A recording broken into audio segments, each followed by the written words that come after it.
Now, as a little exercise, you can try to implement the code for the third option on your own before we then, in the next lecture, implement the code for the fourth option.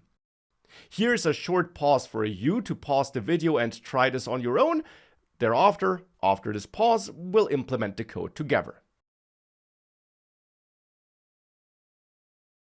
So, did you succeed? Let's add the code for the third option together. Now, this option is to withdraw money, so therefore as a first step, we can add another else if branch here and check if choice is equal to 3. And then here it's pretty similar to what we did when we deposited money, so I'll copy that code.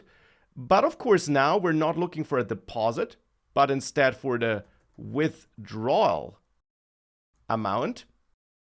And I'll name it withdrawal amount here.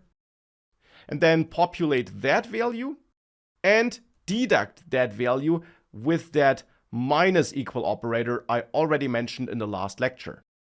And then we still output the updated balance. And that should actually be all. That's how we check for that choice and update the account balance. So let's quickly check if that works.